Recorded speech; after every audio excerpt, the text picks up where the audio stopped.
Bienvenidos a Parlamento Abierto. Y es muy importante su punto de vista. ¿Qué significa eso para nuestra sociedad? Presentó una iniciativa con proyecto de decreto de la paridad de género de la Cámara de Diputados. O en lo general y en lo particular, la reforma constitucional que expusieron en sus respectivas comparecencias en la Cámara de Diputados el subsecretario de América Latina y el Caribe y el nuevo titular de la Secretaría de Hacienda y Crédito Público. ¿Qué temas se abordaron en la sesión de la Comisión Permanente del Congreso de la Unión esta semana? ¿Cómo fue la ratificación ante el Pleno de la Cámara de Arturo Herrera Gutiérrez? De esto y más hablaremos en este programa. Además, tendremos la crónica de Miguel Reyes Razo. Bienvenidos, esto es Parlamento Abierto. El pasado lunes 15 de julio, Maximiliano Reyes Zúñiga, subsecretario para América Latina y el Caribe de la Secretaría de Relaciones Exteriores, en reunión de trabajo con las Comisiones Unidas de Asuntos Migratorios, de Frontera Sur y de Frontera Norte, explicó cuál es la posición del gobierno mexicano ante el problema migratorio que ha surgido en las últimas semanas con el gobierno de los Estados Unidos. Durante su comparecencia y ante el señalamiento de que los derechos de los migrantes son violentados, explicó que la xenofobia de los discursos electorales en el país del norte genera que la política migratoria de México deje de ser un tema nacional para colocarse en el centro de la política exterior.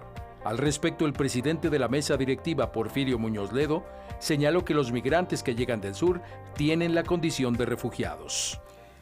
Primero, la Constitución Política de los Estados Unidos Mexicanos, en su artículo 11, dice categóricamente que toda persona tiene derecho para entrar en la República, salir de ella, viajar por su territorio y mudar de residencia sin necesidad de carta de seguridad, pasaporte, salvoconducto y otros requisitos semejantes. Si no acatamos esto, es simplemente violatorio de la Constitución. Concebimos a la política exterior mexicana como una política de Estado y por lo tanto dos de los poderes del Estado deben estar involucrados en ella. Considero que estamos marcando una nueva ruta en la política migratoria de la región. Si bien es cierto que no se puede descuidar la seguridad nacional, tampoco se puede anteponer a los derechos humanos. Y es por ello que celebro que sigamos construyendo puentes hacia una migración segura, ordenada y regular. Se le cuestionó al subsecretario cuál sería la respuesta del gobierno mexicano a la medida promovida por el presidente estadounidense Donald Trump de prohibir el asilo en ese país. Ante ello afirmó que el panorama internacional en que los discursos de odio contra la migración están renaciendo, nuestro gobierno pugna porque sea ordenada, segura, regular y con pleno respeto a los derechos humanos. ¿Cuáles son los acuerdos que hay con los mexicanos, en relación a los mexicanos, que en estos anuncios de redadas y en la operación diaria de las autoridades norteamericanas puedan regresar a México y cómo atender mejor a esos connacionales? Y entonces, ¿qué van a ser las facilidades o servicios o infraestructura de albergue que vamos a requerir? Más o menos en cuánto sería lo que nos va a estar impactando eso en el presupuesto, puesto que, repito, a lo mejor las políticas anteriores no eran las mejores, pero no estábamos recibiendo personas centroamericanas deportadas para cuidárselas aquí a Estados Unidos mientras se enfrentaban sus procesos. Nuestra tarea todos los días, nuestra mística, nuestro espíritu es siempre defender los derechos humanos y ver la migración con una visión humanitaria. No encontrarán en este gobierno a la Policía Federal utilizando toletes, utilizando escudos o utilizando gases lacrimógenos en contra de los migrantes, y ahí está la visión humanitaria. Para ser muy claro, en el momento en que el gobierno de los Estados Unidos, y ese momento es hoy,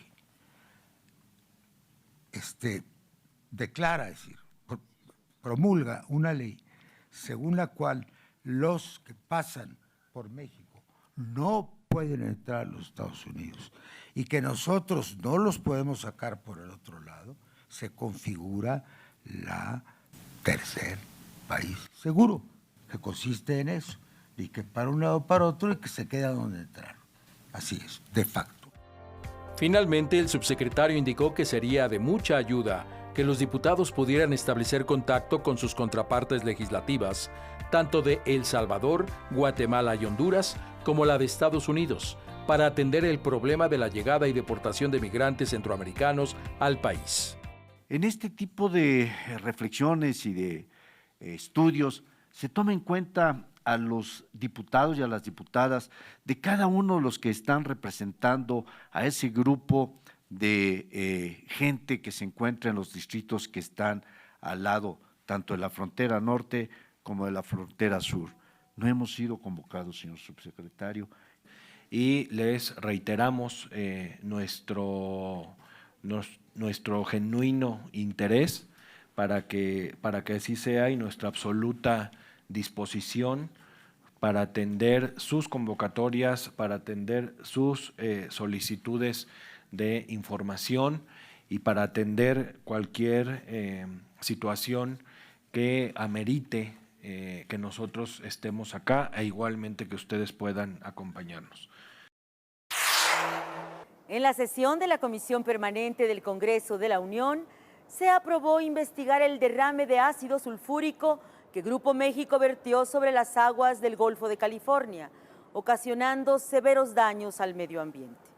La Comisión Permanente también se manifestó en contra de las reformas a la Constitución Política del Estado de Baja California, las cuales pretenden ampliar el periodo de gobierno del próximo Ejecutivo Estatal. En la sesión del miércoles 17 de julio, correspondiente al segundo receso del primer año de ejercicio de la 64ª legislatura, se otorgó licencia a los diputados José Guillermo Arechiga Santamaría, Héctor Yunes Landa y Floribón Morales Miranda para separarse por tiempo indefinido de sus funciones legislativas. También se aprobó un punto de acuerdo que solicita información sobre la estrategia empleada por las autoridades a nivel nacional para combatir el incremento de feminicidios en el país. Se exhortó por igual a diversas autoridades a reforzar acciones en esta materia. En promedio, una mujer muere en México cada 2 horas y media. Además, en los primeros 5 meses del 2019 se han registrado un total de 389 feminicidios. Otro acuerdo que se aprobó fue el de exhortar a fortalecer las acciones que contengan, prevengan y atiendan el incremento de casos de dengue. También se aprobó un acuerdo para reforzar las estrategias para mejorar el acceso, cobertura y calidad de las personas que permitan la prevención, detección, diagnóstico y atención oportuna de la hepatitis C crónica. Se aprobó un punto de acuerdo para fortalecer e instrumentar los protocolos para prevenir el ciberacoso en las niñas, niños y adolescentes. Al respecto, la diputada del PAN, Lisbeth Mata Lozano, comentó lo siguiente. El objetivo de este punto de acuerdo es otorgar soluciones oportunas ante hechos. Es recomendable desplegar campañas que promuevan acciones que para nuestras niñas, niños y adolescentes son capaces de reaccionar adecuadamente ante el ciberacoso y con ello se pueda prevenir y erradicar en su totalidad. Se aprobó un acuerdo para fortalecer los sistemas de monitoreo de calidad del aire que operan en las entidades federativas con objeto de ampliar a un mayor número de ciudades la infraestructura de estaciones de monitoreo de la calidad del aire.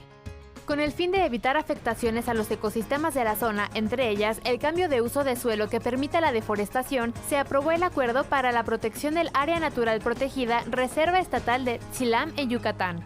Se aprobó un punto de acuerdo que solicita un informe público de los avances de la investigación del desplome aéreo en el que perdieron la vida la gobernadora de Puebla, Marta Erika Alonso, y el senador Rafael Moreno Valle el pasado 24 de diciembre de 2018.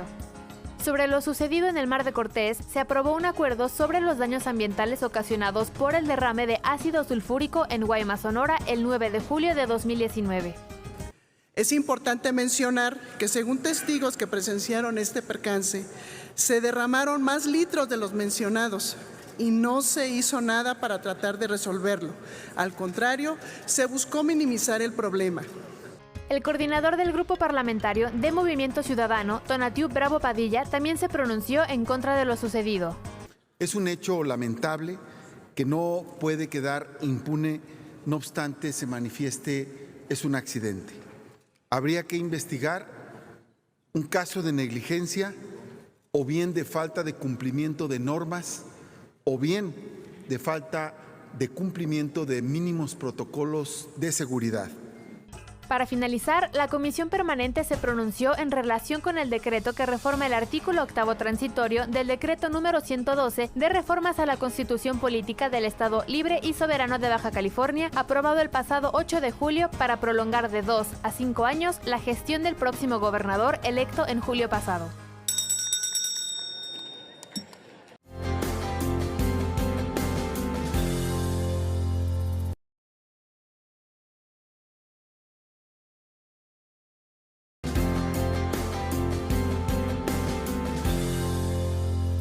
El pasado martes 16 de julio, la Comisión de Hacienda y Crédito Público de la Cámara de Diputados se reunió con Arturo Hernández Gutiérrez como parte del proceso de ratificación del nuevo titular de la Secretaría de Hacienda y Crédito Público.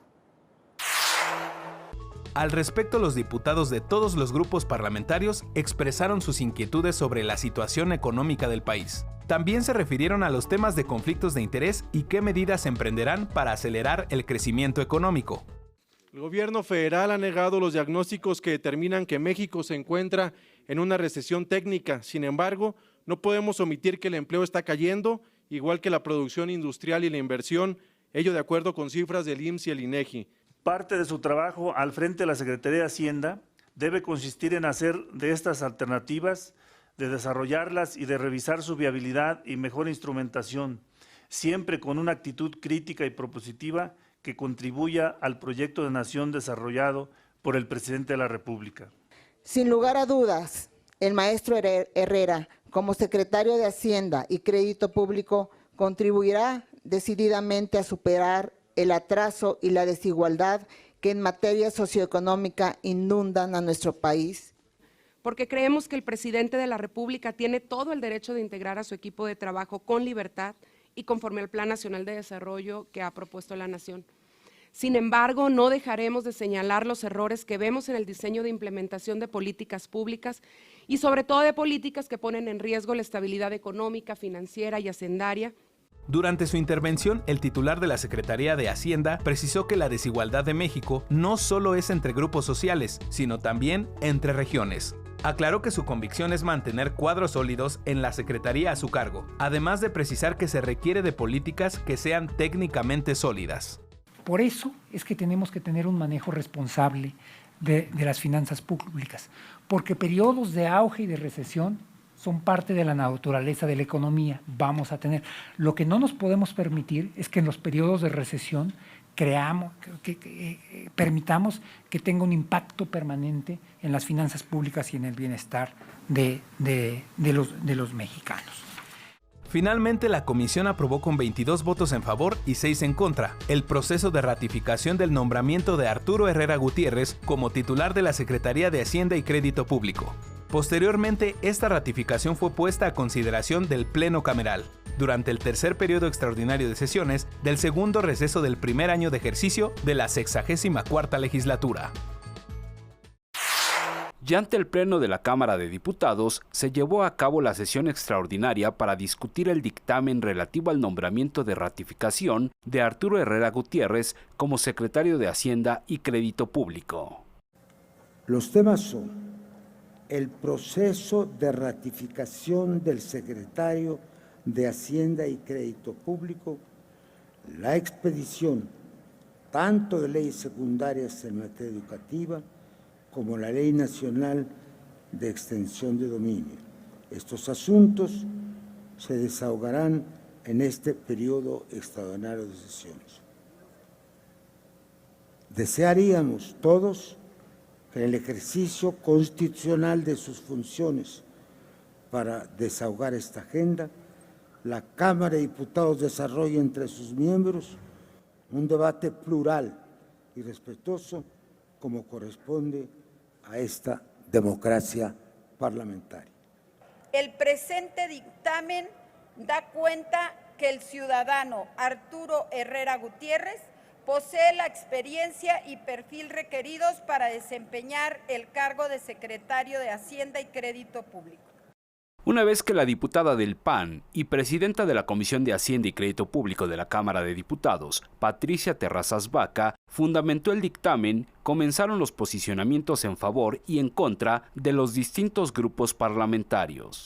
Lo que nos espera en el futuro como país en cuestión haciendaria está liderado ya por Arturo Herrera, el cual es una persona con aptitudes y con preparación profesional para llevar a cabo las funciones requeridas.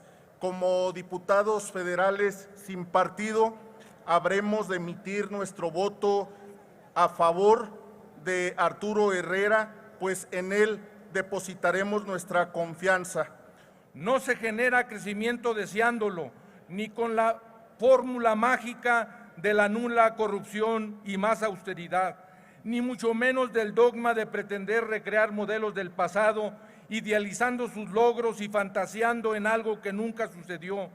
El sustituir nuestros reales motores del crecimiento por ilusas nuevas palancas del desarrollo nacional, ni siendo amnésico de los resultados catastróficos de los años 70 y 80 por políticas estatistas. El segundo reto al que le hacía referente es el del paquete económico 2020, que ya en las próximas semanas estaremos discutiendo y que deberá entregar en un plazo, yo creemos que unos 2 meses, y estoy seguro que ya está diseñando. Queremos ver en ese paquete económico criterios generales de política económica con variables y predicciones realistas respecto a su comportamiento.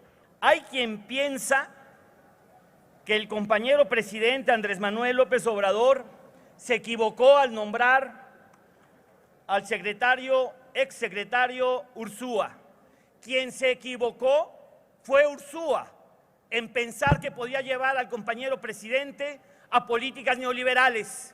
El neoliberalismo, compañeros, lo vamos a sepultar en este país. Ya basta de que la política económica esté al servicio de los órganos financieros y no al servicio de su pueblo. A lo largo de la sesión, las posturas de los diputados a favor y en contra fueron acompañadas de apoyo, críticas y propuestas en relación con su ratificación. Hoy hay certidumbre, tenemos una gran responsabilidad. No lo vamos a hacer solos, no lo va a hacer el presidente, sino es con el abono decidido de todas y cada uno de quienes representamos a la gente. Hoy no podemos seguir con la bandera de los colores, no podemos mantener posicionamientos ortodoxos que han sido lesivos y que lastiman los procesos de desarrollo del país. Doctor Herrera, debe tener la sensibilidad para llevar a cabo las medidas de política económica que se materialicen en un mayor crecimiento económico del cual el futuro del país y, por supuesto, millones de familias mexicanas. Al ser usted un gran conocedor de los organismos internacionales y de los principios teóricos fundamentales de la economía, está en condiciones de hacer un ejercicio objetivo y responsable en la Hacienda Pública Federal. El día de hoy, el grupo parlamentario del Partido Acción Nacional votará en contra de su ratificación. Pero queremos dejar algo claro. No estamos votando en contra de la persona. Estamos votando en contra de un modelo económico fallido. Estamos votando en contra de las ocurrencias. Estamos votando en contra de los caprichos como Dos Bocas, como Santa Lucía y como el Tren Maya. Este debe ser el momento de pensar cómo ayudar a resolver los problemas nacionales y con altura de miras dejar a un lado la denostación y la descalificación en la búsqueda de rendimientos electorales. Por ello, desde el Grupo Parlamentario de Morena, convocamos a todos a entender que esta es la oportunidad de construir un diálogo basado en el respeto, la veracidad de los hechos y la capacidad de construir acuerdos. Finalmente, con 341 votos en favor, 74 en contra y 2 abstenciones, se ratificó el nombramiento de Arturo Herrera Gutiérrez como secretario de Hacienda y Crédito Público. Luego de la votación, Herrera Gutiérrez rindió protesta ante el Pleno de la Cámara como secretario de Hacienda y Crédito Público. Asimismo, se citó para el jueves 25 de julio a continuar con este tercer periodo extraordinario de sesiones perteneciente al segundo receso del primer año de ejercicio de la 64ª legislatura.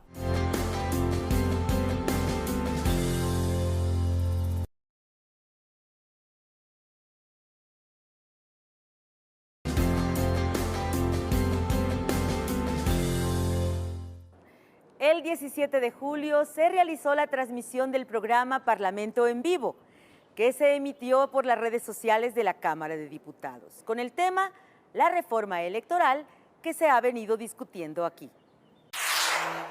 El programa de esta semana contó con la presencia de los diputados Rocío Barrera Vadillo, de Morena, Gerardo Fernández Noroña, del Partido del Trabajo, Iván Pérez Negrón, del Partido Encuentro Social, Guadalupe Almaguer Pardo, del Partido de la Revolución Democrática, y Marco Antonio Baños Martínez, consejero del INE.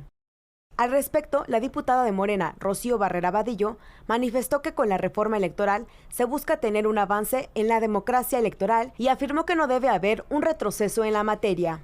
Tenemos que hacer una reforma electoral de manera apresurada, nos llevaría a generar muchos problemas al interior del mismo instituto. Necesitamos revisarlo y necesitamos sentarnos a que sea una reforma que realmente tenga un avance en la democracia electoral. En su participación, el diputado del PT, Gerardo Fernández Noroña, destacó que se requiere una mayor democratización e indicó que el órgano electoral ha hecho una aportación importante. Sí hay una preocupación de generar una mayor participación, una mayor transparencia, que no vuelva a haber un fraude electoral o que sea muy difícil, casi imposible realizarlo, que el voto del ciudadano cuente y se cuente, que no haya manipulación, que haya un alto grado de conciencia. En tanto, el diputado del PES, Iván Pérez Negrón Ruiz, manifestó que se requiere hacer un diagnóstico real de qué tipo de iniciativas se han presentado en materia electoral. Y cómo alinearlas a una que es la demanda fundamental de los ciudadanos, que su voto se respete y que al final del día las instituciones, que además pasaron ya por un proceso de ciudadanización, verdaderamente sean garantes de esa voluntad. Del grupo parlamentario del PRD, la diputada Guadalupe Almaguer Pardo señaló que su partido no busca el debilitamiento de los órganos y tribunales electorales. Nosotros en el PRD estamos a favor del fortalecimiento y particularmente de la autonomía de los órganos electorales nacionales y locales y por supuesto de todos los tribunales. La propuesta en contrario me parece un abuso y una pretensión desde el autoritarismo. Por su parte, el consejero electoral del Instituto Nacional Electoral, Marco Antonio Baños Martínez, subrayó que ni los partidos, ni las instituciones, ni el INE tengan una disputa con el tema de disminuir costo de elecciones. ¿Dónde podemos hacer ciertos ajustes para que la democracia, para que la política, para que las elecciones sean más eficientes en su organización, pero también menos costosas para los ciudadanos? Y en eso creo que tenemos un entendido común, así que yo celebro. En nuestra crónica de hoy, Miguel Reyes Razo nos habla del papel de los intelectuales en México.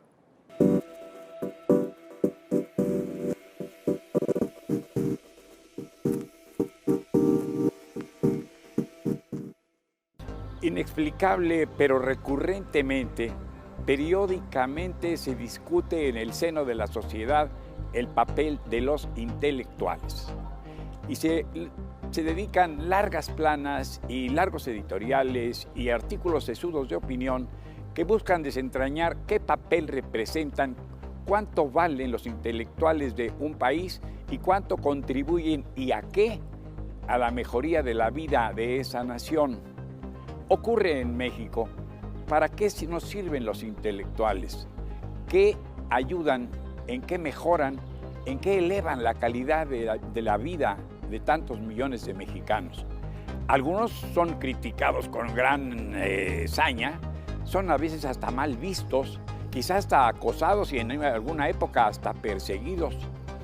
Y los ha habido de gran estatura, como Octavio Paz, como en la actualidad el doctor Héctor Aguilar Camín, como Rolando Cordera, como Carlos Tello Macías, Pablo González Casanova, personajes que están al tanto del pulso nacional y que pretenden mejorar con su opinión, con su juicio, con sus experimentos, con sus pruebas sociales, la importancia de que alguien piense, de que alguien se dedique a examinar y a analizar y a sopesar como profesión la evolución, el pulso, el latir, la ambición, la aspiración, la posibilidad de crecimiento de un gran conglomerado social, es decir, de una nación. Y en ocasiones sus opiniones son muy bien recibidas. La Universidad Nacional Autónoma de México produce pensamiento, igual que el Colegio de México, lo mismo que en Chapingo. En los centros de estudios se produce la Universidad Iberoamericana, desde luego. Los grandes centros de estudio en todo el país dan como fruto de sus aulas, de sus laboratorios, personajes dedicados a tomarle el pulso a la vida nacional, a recomendar esta o aquella cruzada, dedicar, abrir, a ampliar la vida nacional, discutirla, ventilarla, ponerla sobre el tapete del interés de todos para buscar su mejoría, para procurar medios que la eleven, para hacer del país que siempre estamos haciendo ideal, la nación que se nos imbuye desde que vamos por primera vez a un aula escolar, que queremos una nación próspera, una nación libre, una nación cada vez más dueña de sí misma y de su destino. Y para eso está el pensamiento, a eso contribuye, y el pensamiento surge justamente de aquellos que se dedican a profundos estudios y a exámenes verdaderamente desinteresados, leales y francos acerca del comportamiento de este conjunto humano que se llama nación, país. Nación, país. Nuestro México, cuenta con muy buenos intelectuales. Yo soy Miguel Reyes Razo, su servidor. Hasta la próxima. Y así llegamos al final de nuestra emisión de esta semana. Una vez más, gracias por estar con nosotros. Esperamos sus comentarios en nuestras redes sociales con la etiqueta Parlamento Abierto TV. Participe. Hasta la próxima. Bienvenidos a Parlamento Abierto. Y es muy importante su punto de vista. ¿Qué significa eso para nuestra sociedad? Presentó una iniciativa con proyecto de decreto de la paridad de género de la Cámara de Diputados. En lo general y en lo particular, la reforma constitucional